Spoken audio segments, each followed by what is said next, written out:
പരിശുദ്ധമായ റബീഉൽ അവ്വൽ നമ്മളോട് വിട പറയാൻ ഇനി ദിവസങ്ങൾ മാത്രമേ ബാക്കിയുള്ളൂ. ഇനിയൊരു റബീഉൽ അവ്വൽ നമുക്ക് കിട്ടുമോ എന്നൊന്നും നമുക്കറിയില്ല. കഴിഞ്ഞ റബീഉൽ അവ്വലിൽ കണ്ട പല ആളുകളും ഇന്നില്ല. പലരും മരണപ്പെട്ടു പോയി. അല്ലാഹു റബ്ബുൽ ഇസ്സത്ത് അവരുടെയൊക്കെ ഖബർ ജീവിതം സന്തോഷത്തിലും റാഹത്തിലുമാക്കി കൊടുക്കട്ടെ.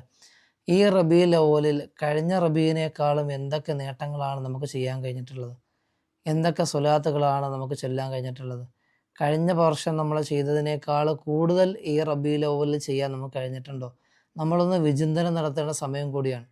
മൗലിദുകൾ ഓതുന്ന വിഷയത്തിൽ, സ്വലാത്തുകൾ ചെല്ലുന്ന വിഷയത്തിൽ, ഹബീബായ നിബിധങ്ങളിലേക്ക് അടുക്കുന്ന വിഷയത്തിൽ നമുക്ക് എന്തൊക്കെ ചെയ്യാൻ കഴിഞ്ഞു എന്നൊക്കെ ആലോചിക്കുമ്പോൾ പലപ്പോഴും നമ്മൾ പരാജിതരാണോ എന്ന് നമുക്ക് തോന്നാറുണ്ട്.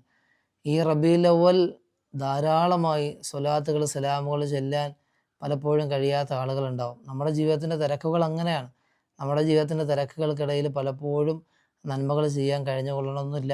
അല്ലാഹു റബ്ബുൽ ഇസ്സത്ത് ഇനിയും ഒരുപാട് റബീഉൽ അവ്വൽ വരവേൽക്കാൻ നമുക്ക് തൗഫീഖ് തരട്ടെ.